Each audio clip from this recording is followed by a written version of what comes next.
ja hakkabki siis nüüd see hooaeg lõppema. Näitan nüüd oma ingleid veel, mis mul ära sisse tõstetud on. Mõned veel õitsevad siin ilusti. Tuleb veel mõned pungad paistavad siit. Ülejäänud ma olen kõik ära puhastanud, varred. Täiesti uus muld.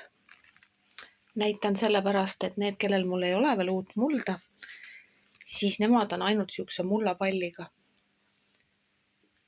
See aasta tegin natuke teistmoodi. Üldse vana mulda sisse ei toonud. Lammutasin selle mullapalli juba varakult ära. Miks? See on siis sellepärast, et see aasta on väga palju nälkijaid. Minul endal veel neid Hispaania teedikusid ei ole. Aga on igasuguseid muid nälkijaid, keda ma ei taha endale sisse tuua. Nii et lammutasin ära. Tõin nad siis nüüd sellise mullapalliga sisse. Ja nüüd keldris hakkan siis lihtsalt panema seda värsket mulda või värsket turvast siia ümber. Siin ongi mul mõnele juba pandud. Et siis on tal turvalisem olla.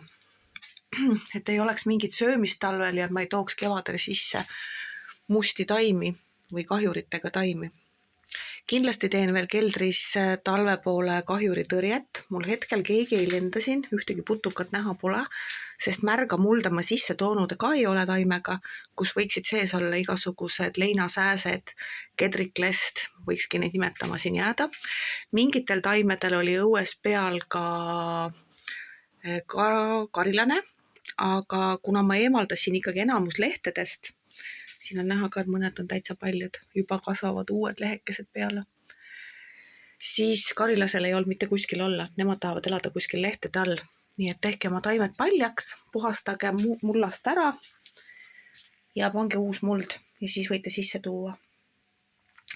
Potide koha pealt ütlen ka veel, et isegi potid on mul ära pestud õues veeämbris, et ma ei tooks ka poti serva all, kus on ka võimalik mingi tigu või ämblik või veel keegi sisse tuua. Nii et kõik on ära puhastatud ja valmis talvituma.